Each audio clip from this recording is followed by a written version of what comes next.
I think we're recording now.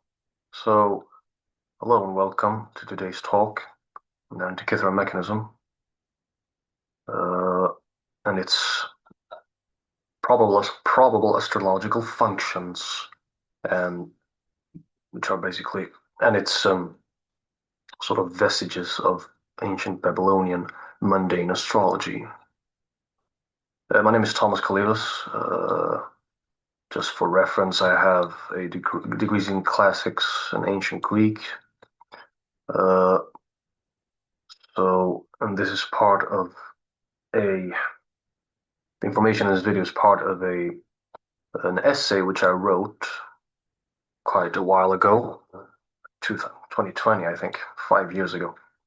And by the way, it's a funny picture there in my background. I know this is from Robert Flood's Utriusque Cosmi Historia from 1617 or something. It's an astrologer who is investigating the sun and moon. Anyway, so yes, today's talk is part of an essay which I wrote in 2020, and I did a short presentation on that essay with in Swedish, actually, with an astrological uh, podcast, and that was in 2022, I think. Yeah, in the year 2022, and there I also sort of gave short information of what has been found in the modern research on this ancient mechanism when it comes to the astrology itself. This is this has been written by Alexander Jones. Basically, that there are traces of some kind of eclipse prediction, which is originally was probably Babylonian or Chaldean is the correct ancient term, I would say, most likely then, since the Chaldeans were those in Babylonia, were the priest astrologers and in the temples basically, and who were uh, those were responsible for all the astrology, for the state and for the religion. We'll get into all of that. So yeah, anyway, so I'm trying to make this a short talk. I'll show some pictures and all that. Um, First, I will share a rather important quote. Where is it now? Um,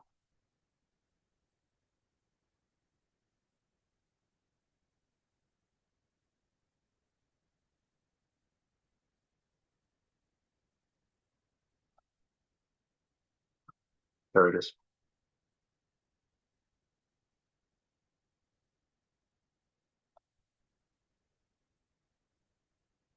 Hope this is visible. As Apollonius of Tyana, an ancient sort of miracle worker, contemporary with Jesus Christ, said something that is important to understand in all modern education and ancient education. Sedemoi pros philosophus esti philia, pros mentui suistase grammatistase tituiuto genus heteron anthropon kakolemon uten esti philia mete istron pote genoito. I am friendly towards the philosophers, but towards the sophists, the grammarians, meaning the elementary schoolmasters, were any other ill-starred humans of such kind. Literally those who were possessed by an evil genius, evil star, or evil daimon. With those I have neither friendship now, nor would I ever have. So this is a quote from an article I wrote, and I'll share my work down below on YouTube. I'm going to publish this on YouTube, so I'll share some sources on my academia page. And why is this important to understand? Well, there was this contention between the philosophers and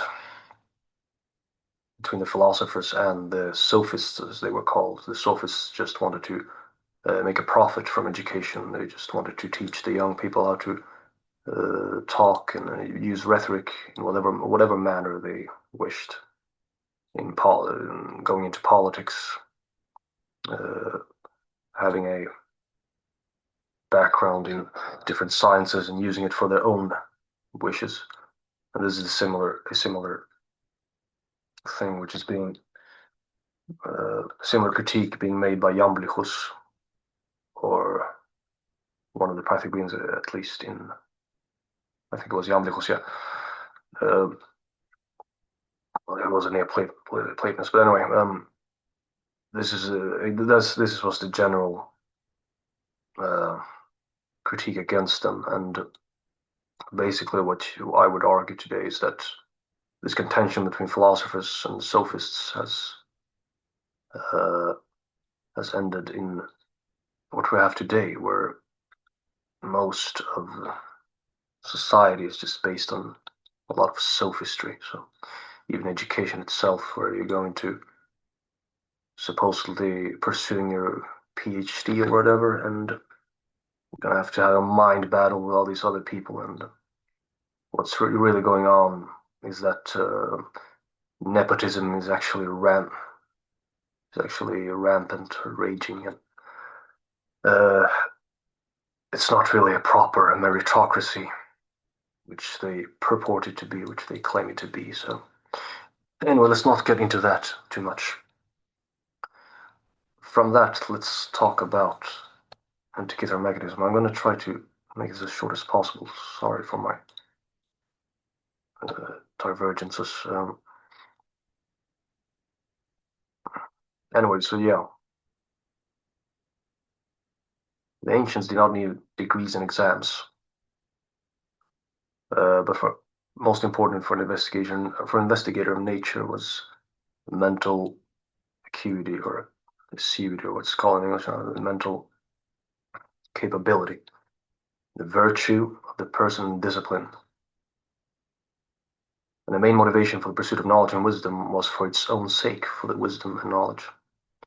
Virtue, well, that's important because, Plato emphasizes purifying the soul by mathematics and astronomy and these types of subjects, and he was often using Pythagorean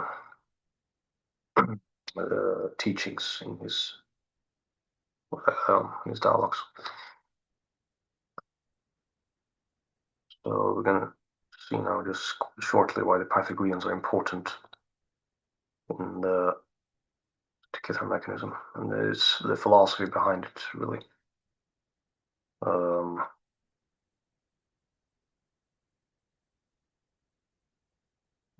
Share the screen here. In this video, then, by one of the astrophysicists who studied in modern astrophysics, a Greek astrophysicist, who says that Antikythera mechanism is the epitome of the philosophy of the Pythagoreans, because to conceive the construction of such a machine, computer, an automaton, should produce movements of the... Okay, the quotes breaks out, but importantly, he says, Hypography Pythagorean pentagon, the signature of the Pythagoreans, the pentagon. This was actually found in one of these gears within the Antikythera mechanism. You can actually see it there it's a pentagon in one of the gears. Δύο-τρία κυκλικό σύστημα, το οποίο θα δούμε ότι στα σύγχρονα μαθηματικά ονομάζεται σειρές Φουριέ και τις He says it's connected to the Fourier series. Anyway, let's not linger too much on this, but I will follow his general thesis then, or his general hypothesis that those who actually built this were the Pythagoreans. Since these things were sort of kept secret, at least the way they were manufactured, and the Pythagoreans themselves was a secret brotherhood originally.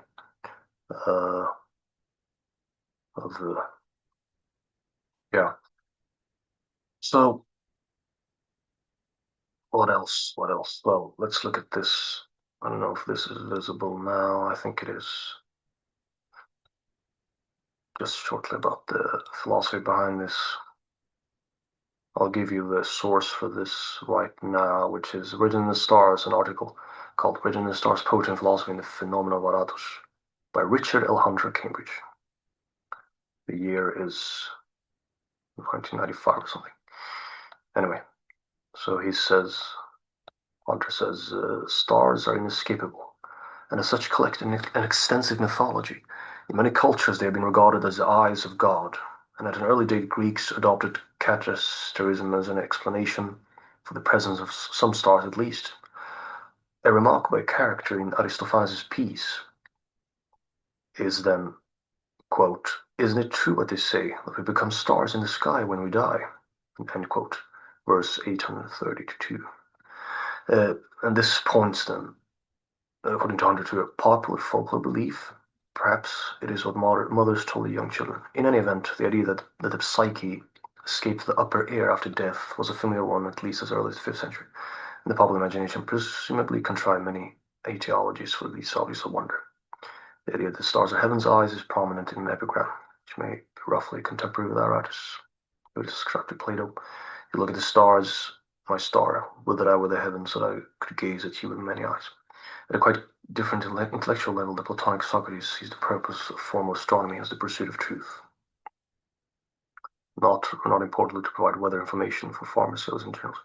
Thus, at an early date, the existence and the regularity of movement of the heavenly bodies became a standard argument in philosophy for the existence of God or gods.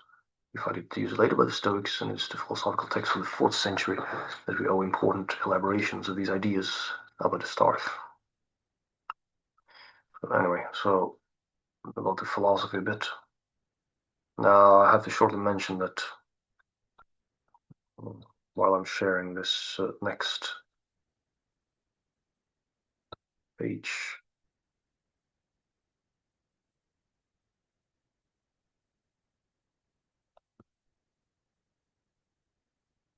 I think you can see these different pages, I hope. Yeah.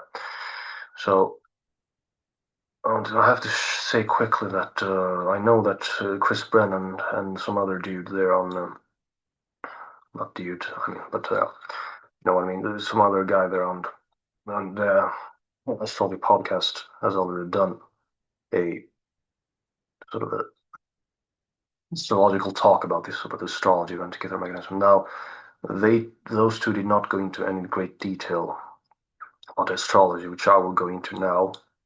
But this will still only be an overview,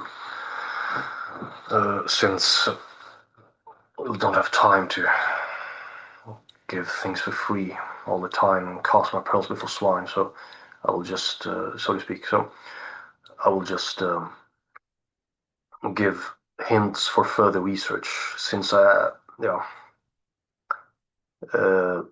originally I was preparing an article for this, but I've been really sort of non-motivated by that type of thing lately.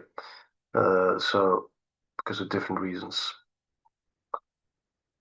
But yeah, anyway, so Chris Brennan has done an introduction, but it did not go into any great detail, and they could have actually, since I uploaded this essay, which I wrote 5 years ago, uploaded it like 3 years ago to the Facebook group, but you might not have seen it at all, so I don't know. Anyway, they could have used some of this information instead.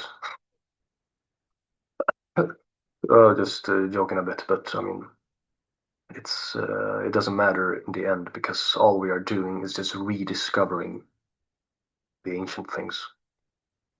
All the classical studies, all the studies about ancient literature and mechanisms and all that, we're just rediscovering ancient things. We're not really developing it further in a natural way, which we should. So, but anyway, apart from all of that fake prestige, let's just get into it now.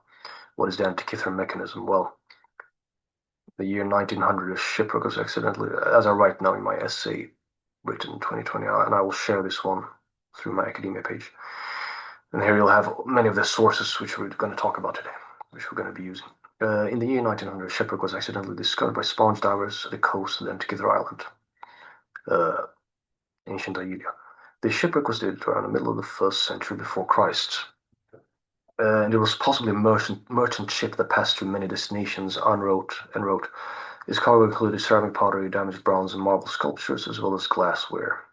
But what was to be regarded as one of the most important archaeological discoveries from the Greco-Roman world found in this shipwreck is referred to as the Antikythera mechanism.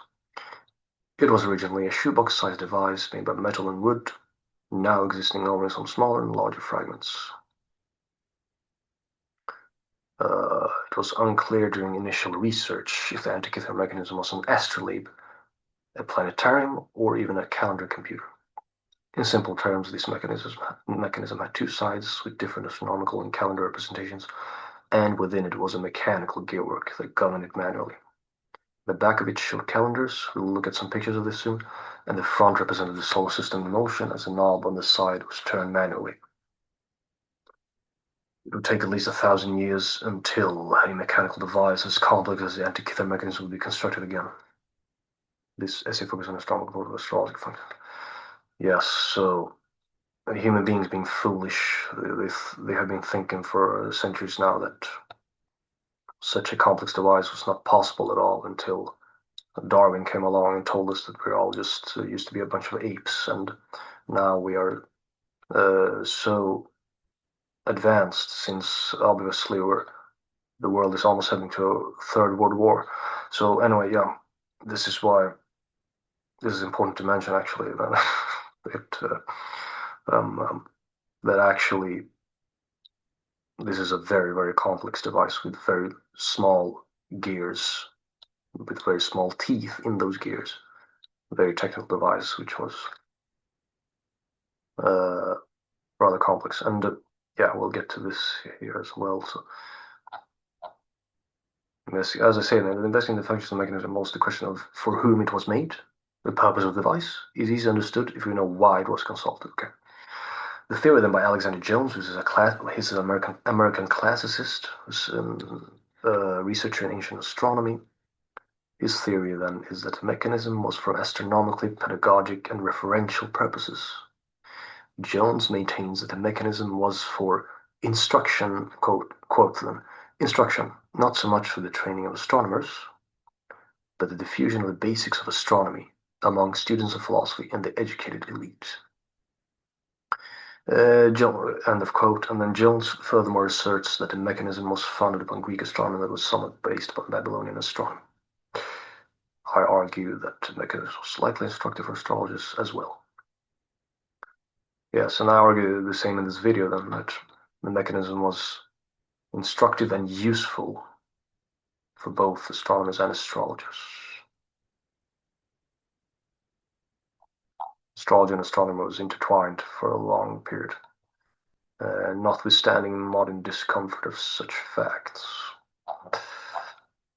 So,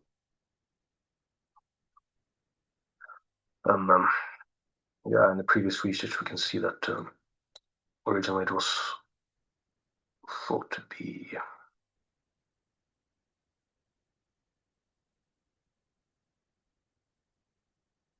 Austrian epigrapher Wilhelm and Greek numismatists Phoronus who first studied inscriptions. They claimed the mechanism was an astrolabe, and a naval officer Pericles Rediadis had the same notion. And then Albert Rehn, philologist, thought it was a planetarium. And naval officer Ioannis Theophanidis believed it was an aid in nautical navigation. But to note here, the complexity of the mechanism was not truly recognized until physicist Dergus Laprise published his investigations of it. A full account came in 1974, Gears from the Greeks, in his book, or his article, or something similar. Gears from the Greeks, the Antikythera mechanism, a calendar computer from circa 80 before Christ. Named the calendar computer. Basically what it's still believed to be, but also having predicting eclipses then, in a very detailed manner, actually.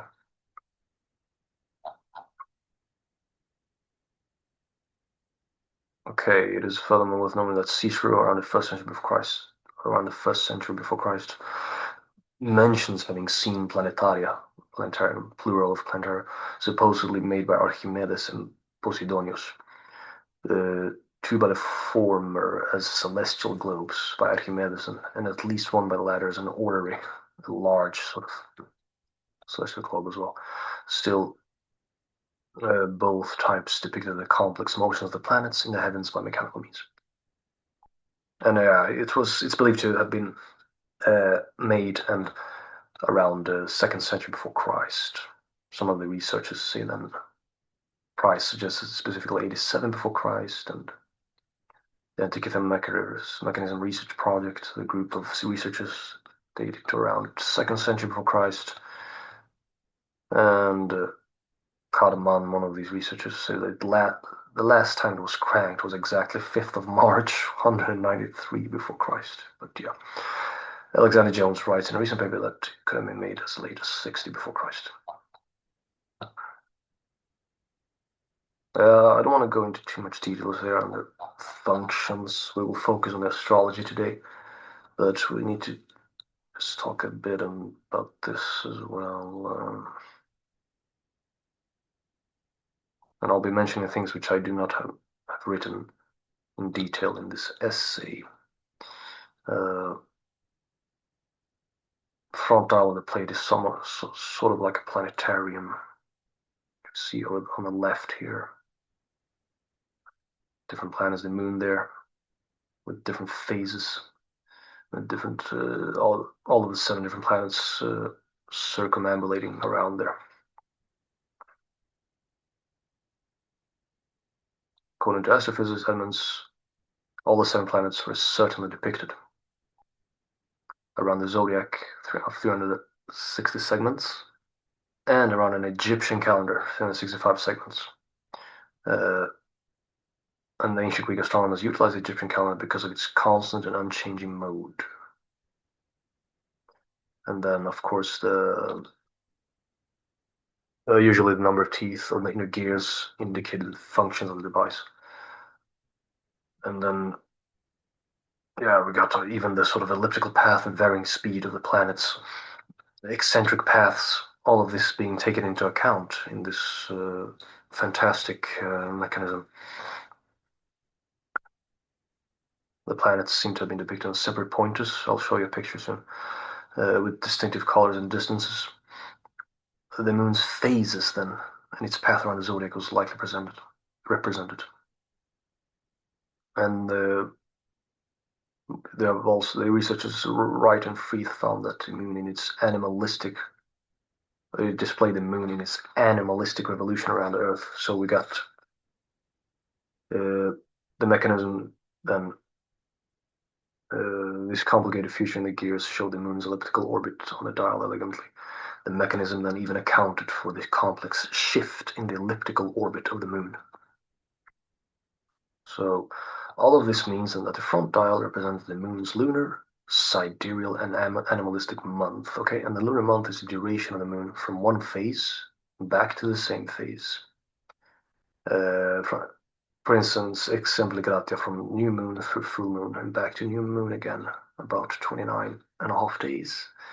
And the sidereal month then is the moon's travel from one zodiac sign through the entire zodiac and back to the same initial sign, about 27.3 days. And the animalistic month takes into account the previously mentioned elliptical orbit of the moon, which means that its speed varies about 27.5 days. It's argued that the astronomical theory behind it is, or behind the function of the moon, is closer to Hipparchus from Rhodes than the more developed theory of Ptolemy.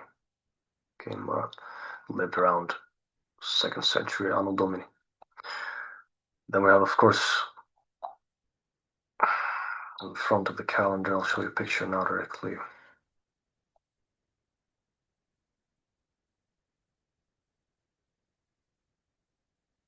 Well, let's just look at this picture on the front of the calendar.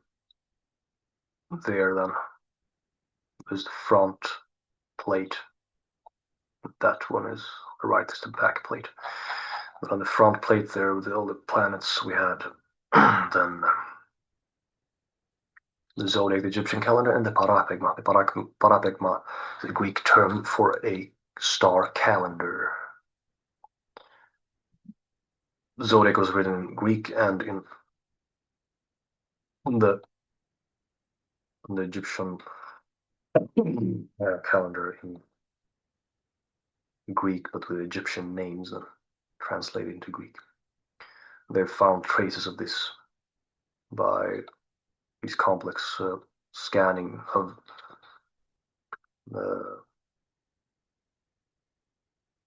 complex way of scanning these fragments.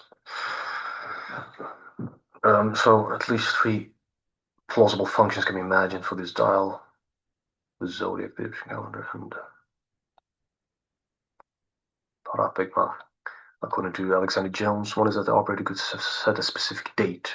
This is important when you get now to astrology soon.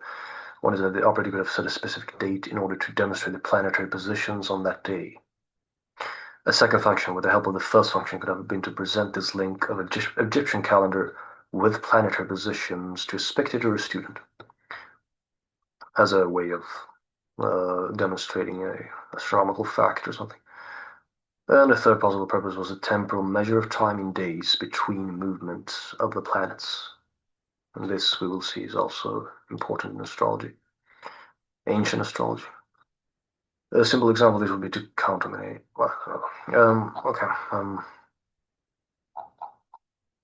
With the Parapigma and the star risings, then this might have been important in medicine. A Hippocratic text claims in another place that ancient astronomy gives a great advantage to the practice of medicine. That with great advantage to the practice of medicine, it can even help the physician to make predictions of diseases in certain localities according to the seasonal changes in appearances or disappearances of the stars.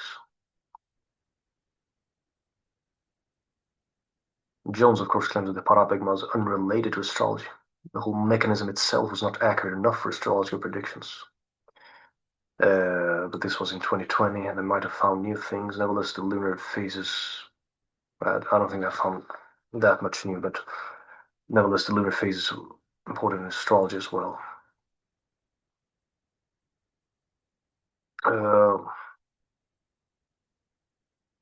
It was not accurate enough for astrology predictions is not really correct, as we will see, since they claim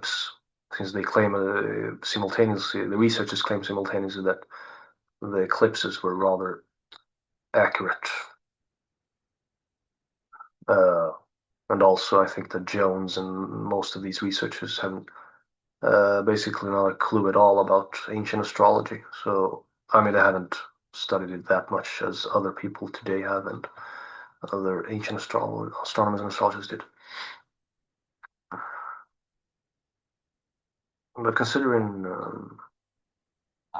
Edmonds and Morgan, and considering their hypothesis that the magnetism was made or used by the school of the polymath Posidonius in Rhodes, it may also have been used in predicting tides. Importantly, the inscription specifically describes synodic cycles for the 5 planets known during antiquity.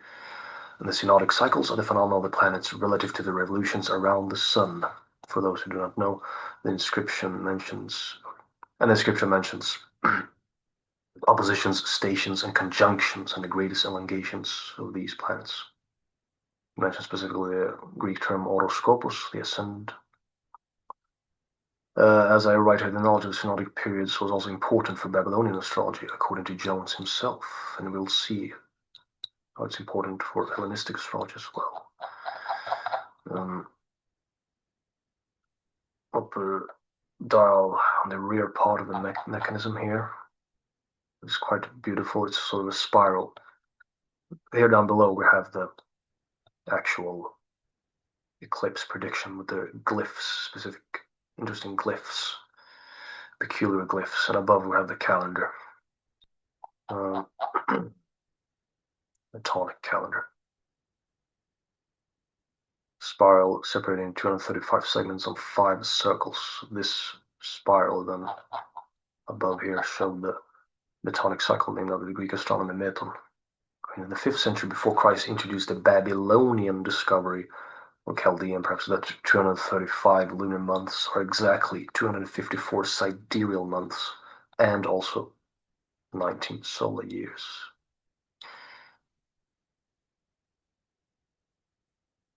And then it even accounted for these differences in these different cycles. So, but as for the 12th month, 12-month Dorian calendar inscribed. It was probably used in Corinth and a Corinthian colony. But when it gets to the astrology and the function of it, this is going to be important as well, because I was saying that the lot is important here, but I really have to mention this before we get into any details. So calendars were used in ancient time for agricultural purposes and to date religious observances. And for Mardiamanus writes, Jones observes that for the Greeks a calendar was before all the temporal framework of public religion. The precise origin has been disputed of this Corinthian calendar because calendars varied with different localities, but it has been guessed that it's even the hypothesis is Syracuse or Epirus. But it's most likely in northwestern Greece and Epirus, because epigrapher Paul Iverson, a collaborator that IMRP recently argued in her paper that it was specifically epirote and that the mechanism could have been built on roads for a buyer in Epirus.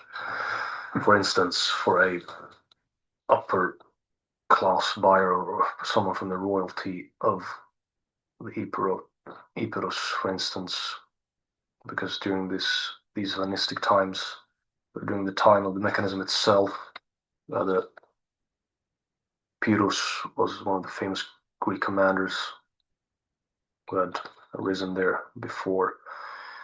And of course, Alexander the Great, his mother, was from Epirus.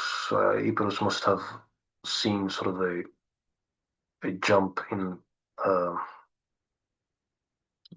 sort of must have become more of a focal point in itself for the royalty and for trade and all of this. Only because of Alexander himself, I mean, because of his mother. So this might have been one of the reasons I think that it was for a buyer in Epirus.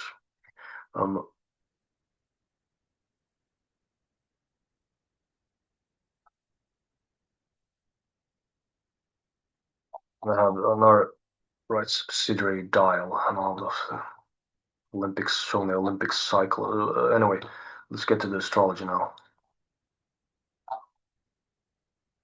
Within the 223 segments were peculiar letters and symbols that were called glyphs by the researchers, by the modern researchers. These glyphs were ordered in intervals of 1, 5, and 6 months, which are common intervals of eclipses. These segments were date indicators for lunar and solar eclipses. The glyphs, as we see here, an instance of this on the Saros dial. Again, this is backplate inscription there on the below here, the lower one.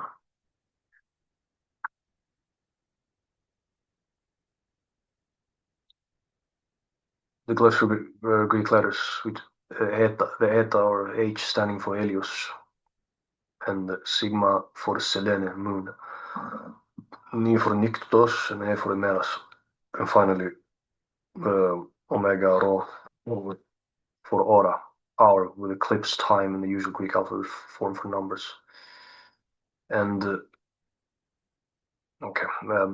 intriguing parts of the segments are Greek alphabetic letters that refer to the BPI, backplate inscription.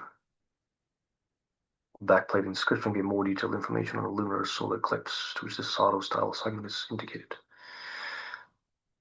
For instance, then, as is seen in figure 3 here, on the, well, I mean figure 1 here, written wrong there, but a small minor error there, but this figure here, letter theta with an overline on the date segment on one of these, inside of one of these spirals for a specific date of the year, signal to the reader to consult the backplate inscription lines that had the same letter.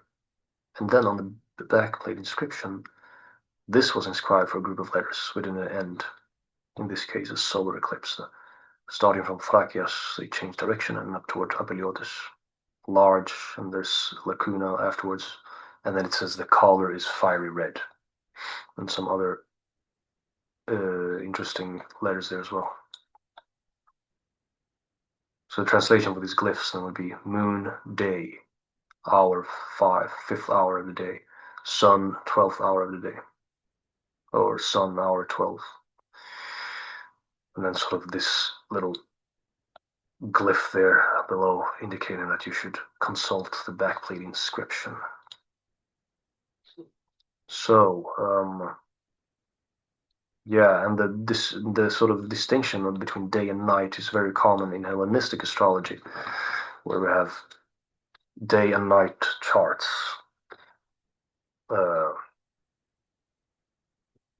Which was very important actually in ancient astrology, and this was lost in later astrology, but it has been rediscovered now with the translation of these ancient texts and ancient manuscripts. So the distinction between day and night is important, and even in Hellenistic astrology, but most likely also in Babylonian astrology. Jones maintains that the first sentence on winds changing direction either refers to inaccurate astronomy or to the forecasting of wind change during the eclipse. Such forecasting can be read in Ptolemy's Almagest, in the text of 5th century Anno Domini Astrologia Hephaestion, and most importantly in Babylonian cuneiform tablets Enuma Anu Enlil, which we're going to have a look at. Some of those date back to the 17th century before Christ, and probably even longer. So 1700 before Christ, that would be 3,700 years ago, at least. These Babylonian tablets describe omens related to eclipses. The color description, the backplate inscription, is of the eclipse itself when it's seen with the naked eye. The word large is either for duration in time, the portion of the sun during an eclipse.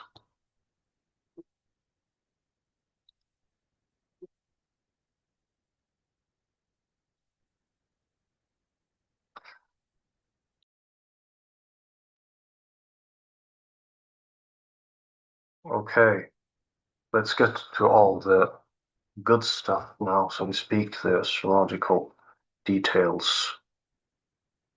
So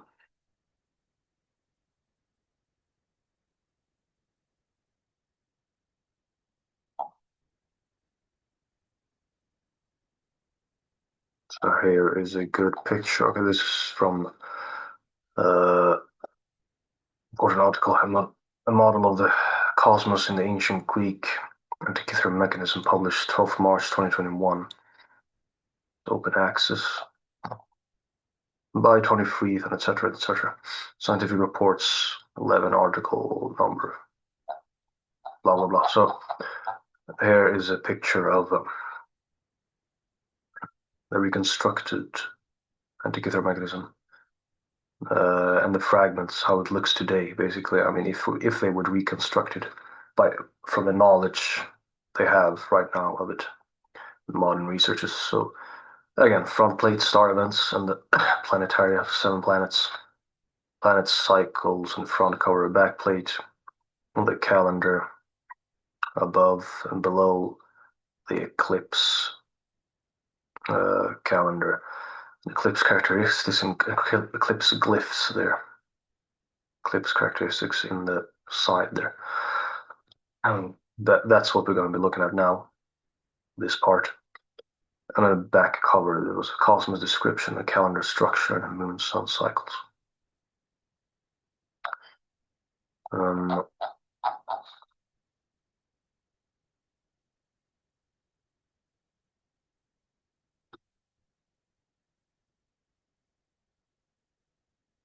Here we go now. So where is it? Here we go now. So eclipse prediction then. As Freeth says in revising the eclipse prediction scheme and indicator mechanism in his article from Palgrave Communications, the result was the discovery that Antikythera mechanism predicted eclipses, more strictly eclipse possibilities. The eclipse prediction function is displayed in the mechanism by a dedicated dial on the lower back plate on the device, as I just showed you, based on the ancient Babylonian Saros eclipse prediction cycle of 223 lunar months, which is just over 18 years. Note here now, further work revealed that the Saros dial and its associated inscriptions are are an eclipse prediction scheme of great refinement, forecasting not only the occurrence of an eclipse in a particular month, but also the time of day of the eclipse in hours and characteristics of the eclipse, such as magnitude and color. And I've already shown you an example of that. We'll look at more on that now. This again is the backplate inscription from their article. But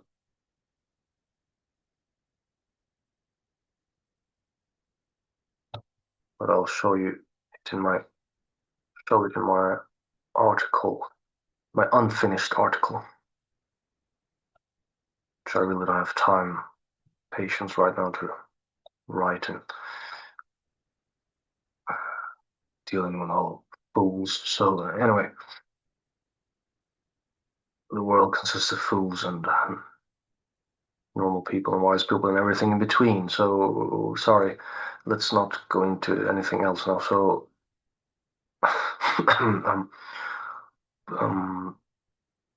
here we are. That's a picture of it.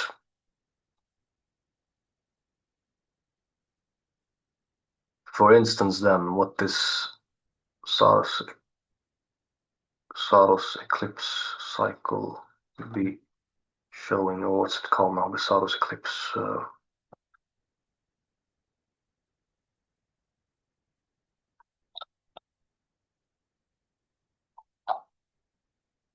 Solar eclipse inscriptions and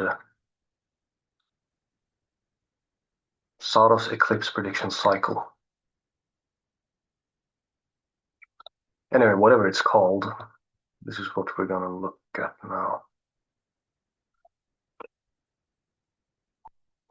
For instance, here, as example, it says from the north, from north and they revolve and end towards the southwest. Medium or something. So there are lacunas here, as you see in the Greek text, in between the brackets. Those are missing words in the fragments. So they roll and towards southern medium, and this color is black. And then there's some Greek letters there as well. Another example then, as we see here in the side of the eclipse prediction cycle. It says, from the north-northwest, από Θραϊκείο, περίστανται δε κακαταλέγουσι προς απελιώτεν μεγάλεν, το δε χρώμα πυρών. North-northwest, and they revolve and end towards the east. Large something, and the color is red. Another example, από Ζεφύρου, περίστανται δε νότον, κακαταλέγουσι προς απελιώτεν μέσαι, το δε χρώμα μέλλον. From the west, and they revolve southwards and end towards the east, medium shape or something, and the color is black. And then they found also this από νότου, περίστανται δε καταλέγουσιν προς απελιώτεν μικράν, το δε χρώμα μέλλον. From the south, and they revolve and end towards the east, small, and the color is black. So we got red color and black color, and some. So what we see here then, as I argue, as I have written here in this, three main characteristics that were probably considered important can be deduced from these solar eclipse inscriptions. First of all, wind, cardinal direction of the wind, probably the wind, and color of the eclipse. Here, the mentioning of west and east, etc., most likely refers to wind directions. The verb employed, peristemi, peristandai, in the third plural present indicative form. They revolve or something. They is used by at least Aristotle and his pupil Theophrastus when they describe the wind directions. I'll give an example here. Just this is a bit just haphazardly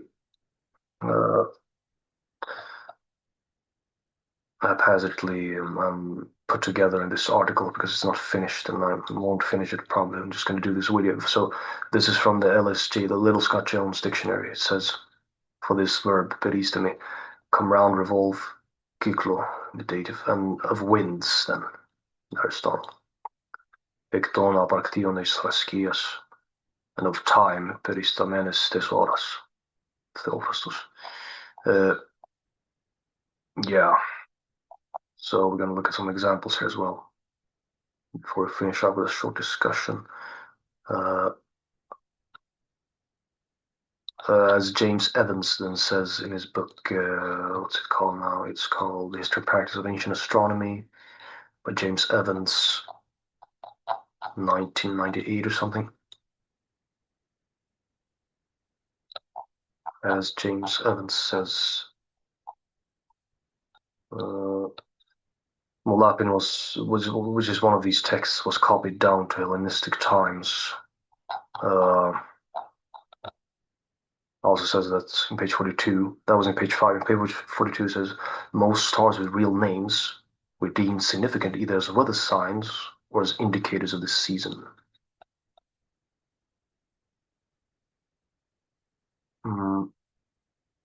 We'll share this quickly as well.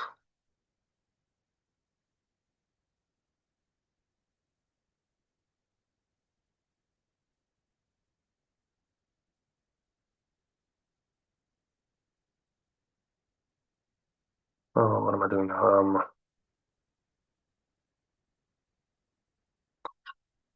Oh, there it is. So, share this quickly as well. So, James Evans, History and Practice of Ancient Astronomy, page, what is it? 5. He says, in Babylonian astronomy about 700 before Christ, we can recognize many features that remind us of Greek astronomy of the same period. However, in many ways, Babylonian astronomy was further advanced. We can form a fair impression of the state of Babylonian astronomy around 700 before Christ by looking in detail at two texts. That will be the Molapin and the Enuma Anu Enlil. Molapin is the title of a Babylonian astronomical text, says James Evans, that survives in a number of copies on clay tablets. The name of it is from the opening words of the text, Plow Star. The text continued to be copied down to Hellenistic times. Note, and this Antikythera mechanism was found in, it is believed that it was built and destroyed by the shipwreck during Hellenistic times. And of course, Hellenistic astrology, as it's called, was developed during Hellenistic times. So, another thing to note,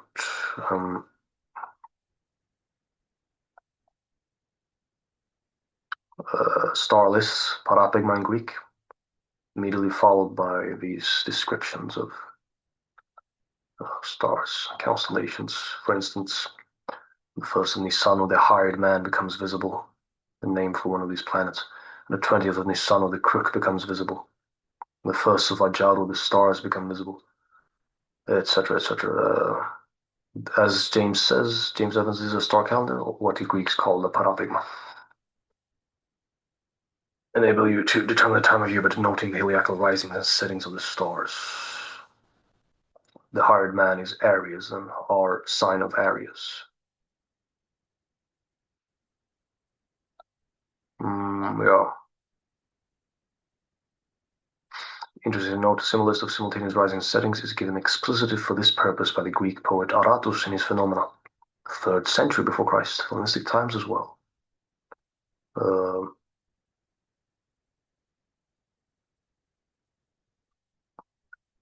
Why would you need to know this? Well, one tells the time of the year by noting which constellation is rising in the east, just ahead of the sun. But suppose it's obscured by the clouds, says Evans. Suppose that it's obscured by the clouds, then one could look to see which constellation is setting in the west just before sunrise. And then from the list of simultaneous rising settings, one could then infer which constellation was rising. Anyway, so, okay. We get also to Enuma Anu Enlil, which I'm going to give examples of shortly. Considered older than the Molapin, much older. Filled some 70 tablets, again from like 1700 before Christ, something. The temple The Enuma Anu Enlil filled some 70 tablets with thousands of individual omens. The temple astrologers would sometimes send reports to the king, citing an observation recently made together with a relevant interpretation quoted from the standard omen list in the Enuma Anu Enlil. Some of the omens in Molapin were drawn from those in Enuma Anu Enlil.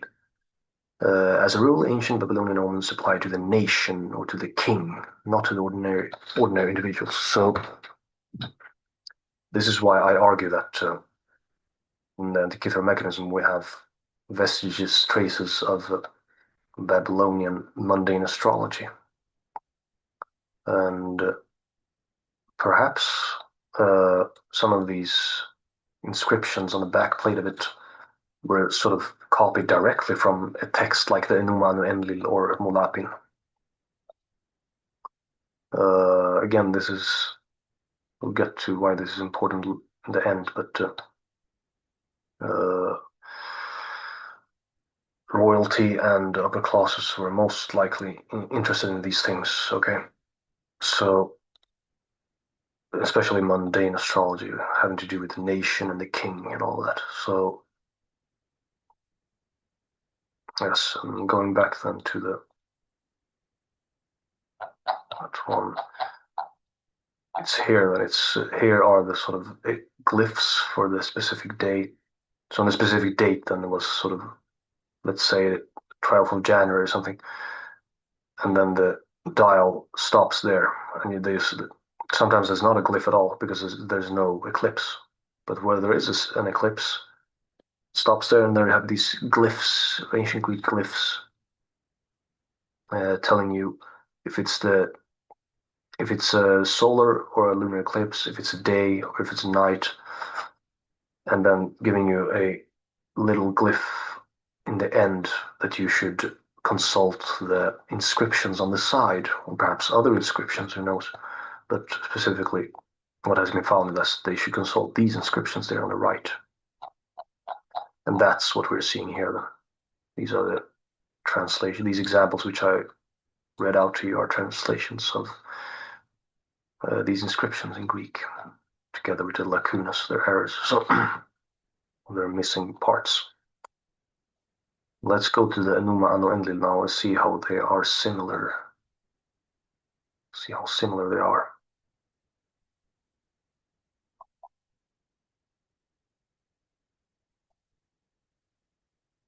In the Enuma Anu Enlil, then, this is the translation by, oh my god, I forgot her name. I didn't write her name, but Halton, Rochberg-Halton.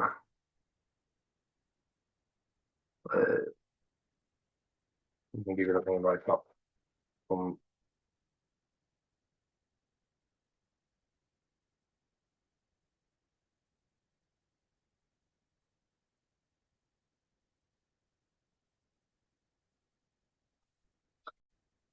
So this is from Francesca Rochberg-Halton, Aspects of Babylonian Celestial Divination, the Lunar Eclipse Tablets of Enuma Anu Enlil.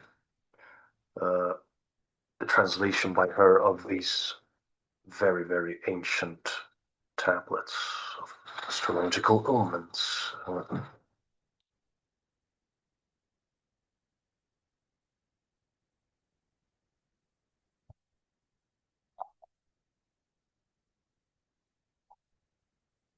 Which say, for instance, that, now, as I say first, it seems highly relevant here to compare these solar eclipses inscriptions on the Antikythera mechanism with the lunar eclipse omens in the Enuma Anu Enlil.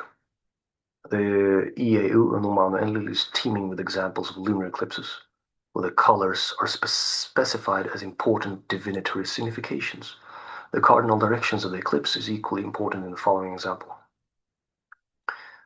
Quote them from translation by Halton. If a black halo surrounds the moon on the 15th day of Nisan in the evening watch, an eclipse occurs. That eclipse is green. It begins and clears in the west. It begins and clears in the west. The king Amuro will die because a black halo surrounds the moon, because it is the evening watch. There's an error, something missing there, lacuna. His will take place because that eclipse is green. The fall of his army will occur in battle. Very, very striking examples here from the Enuma Anu Enlil. at least the 17th century before Christ, of very similar things which we find in the Antikythera mechanism now, eclipse predictions. I would say that it is undoubtedly astrological omen predictions, which probably originate Babylonian or the Chaldeans, or perhaps even in Egypt, but in a different manner or whatever. Certainly in Babylonia. So the last sentence is intriguing. It shows the obvious importance of omen predictions and interpretations for the military and the royalty among the Babylonians, though. Something which could very likely have lived on amongst Alexander's successors, who must have come in close contact with these astrological beliefs. Again, the omen seems to make a difference for an eclipse occurring during the day or night, because it is the evening watch, as the Antikythera mechanism also makes a difference. We have seen how that, yeah. And this is also in Hellenistic astrology, as I've mentioned. But the Enuma Anu Enlil even distinguishes between 3 different times of the day: the morning watch, the middle watch, and the evening watch. In page 133, for instance, in inscription 17, source C, paragraph 6 to something, in the translation of Halton. And the first example was in page 120, then. EAE 17, source C, K dot 293, blah, blah, blah. Page 120. So, another interesting thing to note is the present tense statement that eclipse is green, as if the very color of the eclipse could be predicted. So predicting the color before, I mean, that's a bit interesting, strange. This has an exact counterpart in the solar eclipse predictions of our Antikythera mechanism. The color is red. The color is black.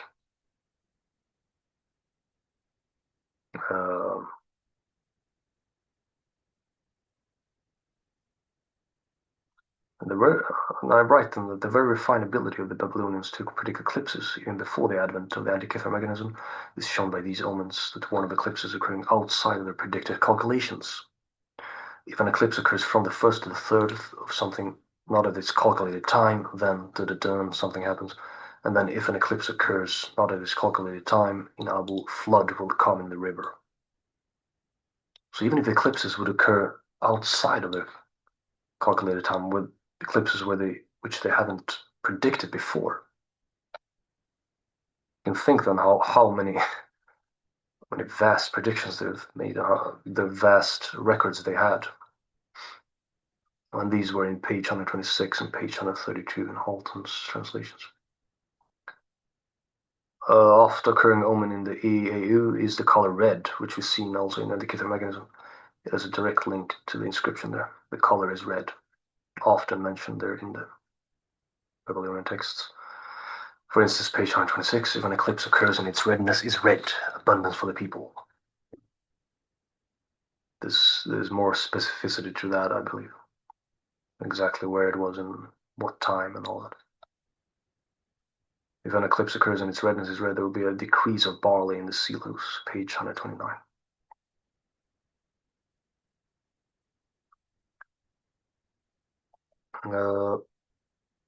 And the color black, then, if an eclipse, on page 144, EAE 18, collation 4. If an eclipse occurs on the 14th of Nisan in the evening watch, and that eclipse is black, it begins and clears in the north. Sounds exactly like the inscriptions. I mean, the Antikythera mechanism. We got the color, we got the wind, and we got the direction of the wind. Or the direction, yeah. The king of Akkad will die because the moon became dark in the evening watch, pestilence in his land. And there's a mention of eclipses being yellow and also other things. Page 124, white, black, yellow, variegated, various colors. And I believe then that focus on colors black and red, at least for the fragmentary remains that we have of these tablets, might have been due to their significations with the 2 malefic planets, which we know of later in Hellenistic astrology, Saturn and Mars. So I believe then that the kings and the priesthoods would obviously have wanted to predict the destruction or abundance of their own kingdoms. As I've already mentioned, these solar eclipse predictions on the backplate inscription or perhaps also on the backplate inscription and also on the back cover inscription of the mechanism, could hence very well have been exact notes copied from these much older Babylonian eclipse omens, as we have already seen them. And I believe it's likely that the inscriptions on Antikythera mechanism were a form of short notes for the inquirer, who could afterwards consult his astrological eclipse omens in an extraneous copy of a Babylonian work, such as the Enuma Anu Enlil, which is extant with us today. So basically, he's looking on these, seeing, oh, today is an eclipse with the Antikythera mechanism, and like looking also at the short glyphs and the inscriptions on the backplate, and then also consulting his own text, his own copy of a text like Enuma Anu Enlil.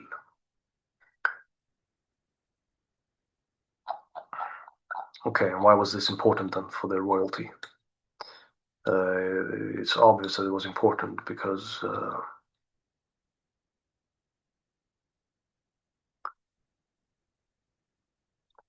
okay, so the much less mechanically complex armillary sphere was a common tool for astronomical teaching, as we see in James Evans' book in page 80, through Geminus, the ancient author.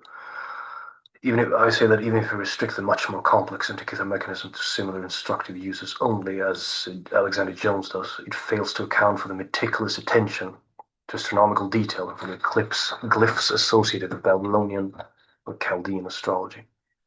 Moreover, why would a wealthy person of the upper classes, or possibly even a man of a royal house, only attend to matters of an astronomically scientific nature, but not equally care for astrological speculations? Since they obviously did, and I'll show you soon why in an instance.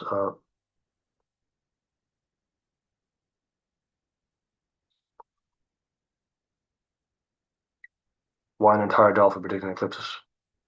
Why so detailed? The importance of eclipses in Babylonian astrology for the royal house, as we've seen, specifically for kings and queens. It's obvious, therefore, I believe, that what secrecy would be preferred for this sort of type of mechanism, in a way.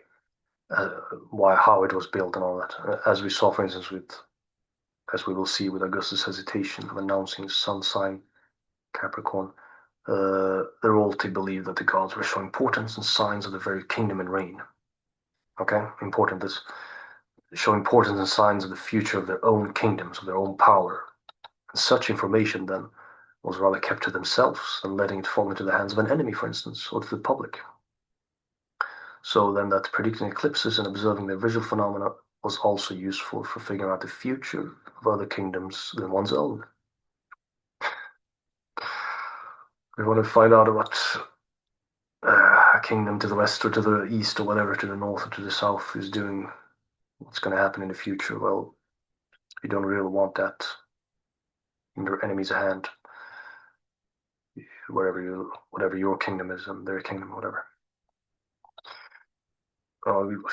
Before finishing this video, I'm going to show you some examples of this as well, how it was important not only for the Babylonians, but also for the Greeks and Romans.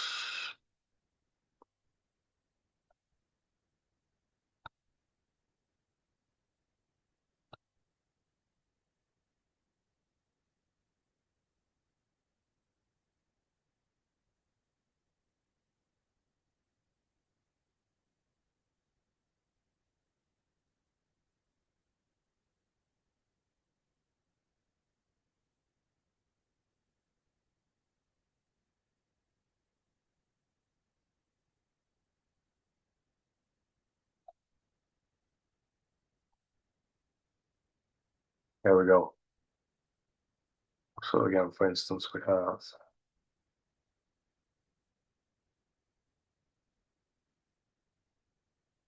in Herodotus, we can see, for instance, when the Athenians sent for help to the Spartans, the Battle of Marathon, this famous marathon runner who ran all the way to Sparta. Pheidipides. They were reluctant to come actually, but only because of astrological reasons. according to Herodotus, then in Battle Marathon, book 606, on the occasion of which we speak with it went sent by the Athenian generals. The Spartans then wished to help the Athenians, but were unable to give them any present succor, as they did not like to break their established law. And their established law was then that it was the sorry, this is a quote. It was then the ninth day of the first decade. The ninth day of the first decade, and they could not march out of Sparta on the ninth, when the moon had not reached the full. So they waited for the full of the moon. So astrology was really sort of imbued in both Athenian and Spartan societies and Greek societies in general. And of course, we see later with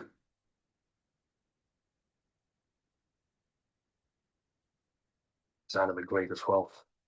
Arian, if you look at this book, Anabasis, book 3, chapter 7, 5. Τα ακούσα Αλέξανδρος ως επί των τύρα εν ταύτα αναπάβει των στρατών κατ' τις Ελένες στο πολύ εκλειπές εγγένετο. Of this, together with all other sources, we have Robin Lane Fox, who says in Alexander the Great, page 228, it was still there when he was in the river Tigris and went to fight against Darius for the second time. So Robin Lane Fox says, in the far bank, Alexander rested his army, leaving them to live off the fertile countryside. On 20th September, the moon eclipsed. Alexander sacrificed to the sun, moon, and earth, showing that he understood the natural cause of the portent. It was still possible to believe that these natural causes were themselves the effects of an omen, and the prophets and seers agreed in the prediction that during this very moon, battle would be waged, and Persia's own eclipse had been foretold. Okay. Much time. So much time there for more examples, but again, you can see here, and if you read this article about Astrology in Ancient Rome, Poetry, Prophecy, and Power by David Ray. See, for instance, that you read that, for instance, Augustus even published his own coin, in his coins, his own sign of Capricorn. There's much to read about, interesting things to read about that as well, and the Romans. So it's quite evident that the royalty during the time of Antikythera mechanism was very interested in the astrology. I hope that this video has proven it. Let me just give you some last examples, which I forgot to mention. Let's look at Vettius Valens as well. Vettius Valens, okay? His translation by Ripley, because it's easier to just give this in English now. So he says, we'll look at book 1 then. Chapter 4, Finding the Ascendant, okay? Page 8 of Ripley's translation. You'll see how the Antikythera mechanism, for at least for Valens and similar ancient astrologers who were very, very knowledgeable in astronomy as well, would have used such a type of device. So he says, Valens writes then around 1,800 years ago or so. He says, having determined accurately the sun's decree position at the nativity, note where the Dodecatemorium falls. The sign in trine to the left of this position will be the ascendant, or the equivalent sign, either masculine, providing you take into account the distinction between night and day births. For example, let the sun be in Aquarius 22 degrees. The Dodecatemorium of this point is in Scorpio. The sign in trine to the left is Pisces. If the birth was in the day, either Pisces or Taurus or Cancer must be the ascendant. If the birth was at night, one of the diametrically opposite signs must be. So he's using basically starting with the position of the sun, which you could find out quite evidently with the Antikythera mechanism. You would calculate the ascendant, and there's many more examples in Valens. I'm only giving you some of these examples. You can investigate these for yourselves. In page 9, then, Anthology's book 1, chapter 5 or something, the gnomon of the ascendant, the gnomon. Take the degree position of the sun with reference to its ascending time. and multiply it by 10. Do this for day births, for night births, take the point in opposition. Then multiply the result by a given hour time, etc., etc. Then divide 260. This is the gnomon of the ascendant. Another example, finding the ascendant. And this again, this example was by taking the degree position of the sun. The reference to it would be used quite easily. Antikythera mechanism. Another example, page 11, Ripley's translation. Find new and full moons handily. Take the distance from the sun's degree position to the moons. Determine how many Dodecatomonia there are between. Count this off, etc., etc. And a good last thing I want to mention is the examples, page 12, then, Vettius Valens Anthologia's book 1, chapter 11, I think it is, or something. Yeah, the house ruler of the year. I want to know the house ruler. And here he actually gives the exact Egyptian months. I mean, we see that he uses the Egyptian months as well, just as the Antikythera mechanism. That's the Egyptian months. He mentions Faufi or Athir, Hoyak, all the names of the Egyptian months. And yeah, so there's plenty of examples there. And of course, the synodic cycles themselves were used in astrology also. You can see that in Chris Brennan's, for instance, book Hellenistic Astrology. This book Hellenistic Astrology, the study of fate and fortune.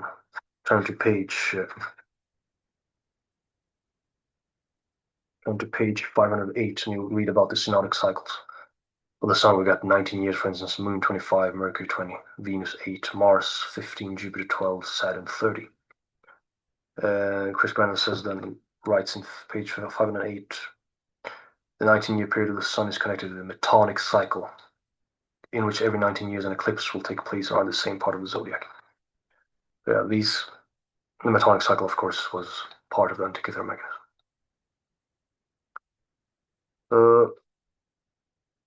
You can read more about this in his book, about the synodic cycles, and because there were different figures for these things, actually. Different years, different types of cycles. So, quite an interesting type of thing, this Antikythera mechanism. Most likely made by the Pythagoreans or a Pythagorean. Using Babylonian astronomy and astrology, and using also later Greek astronomy and Greek mechanics. Greek ingenuity. Good. So, okay. This was just an overview. And you can all investigate this further for yourselves by the sources I've given. And again, we're just rediscovering these things. I don't care to publish this in an article now because I don't have time nor patience for different stupid things. So we're only just rediscovering things, and the real sort of the real honor is with these ancient manufacturers who obviously were themselves anonymous, perhaps during their time as well, and at least now we're an anonymous maker of this mechanism. Probably Pythagorean, but okay. Hope that you've found this video interesting, and thank you very, very much for listening, and may God be with you.